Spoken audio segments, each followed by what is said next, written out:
Charles couldn't stand the rain. Some people found the pitter-patter comforting, or pretty pitched against Oxford's limestone spires. But people, as Charles was so fond of pointing out, were wrong. Where was the summer heat wave now, he muttered to himself. Despite being in Oxford, the physics department was decidedly brutalist, its root architecture jagged and bizarre. A cheese-grater-shaped tower protruded from its base. The corridors were lined with corkboards of old project summaries or advertised events from the 80s. Charles's lab was on the third floor, the door set within a small alcove at the end of the corridor. If you were paying attention, you might have assumed it was yet another dead end with a mucky window. The lab equipment, though, was modern and stood out against the breeze-block walls. You could easily have done more practical things with the space, housed a family of 6, opened a small gym, but as it was yet another lab for another set of postgrads, most of which would go on to do nothing of note. The lights flickered on as Charles walked in, checking to make sure no one was working late. He took a breath and slipped off his worn olive trench coat, tossing it over the mechanical arm worth about a year's salary, the most expensive coat hanger in the world, perhaps. There was a low hum of servers and AC, along with the vague whisper of traffic from the street below.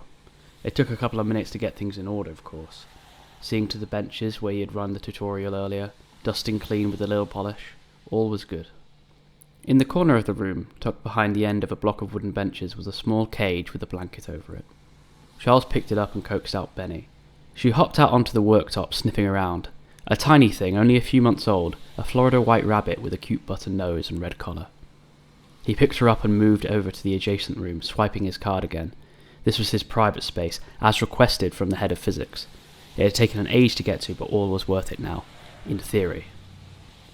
This room was much smaller than the main lab, but it still had space for a few desks in his current project.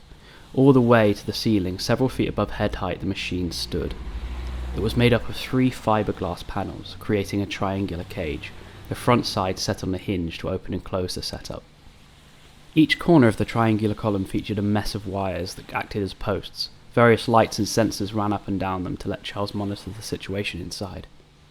The only thing within the cage was a small metal table, on which sat an old emerald green book.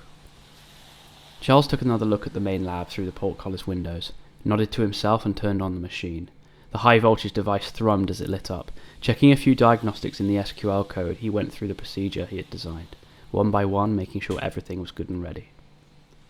Then, Charles picked up Betty the Florida White Rabbit and let her hop into the machine, closing the door behind her.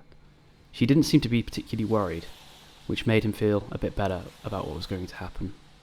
He closed the door, took a deep breath, and hit run on the computer. Immediately, electric blue light filled the room, forcing him to cover his eyes, and then, as soon as it had come, it was gone. And so was Betty.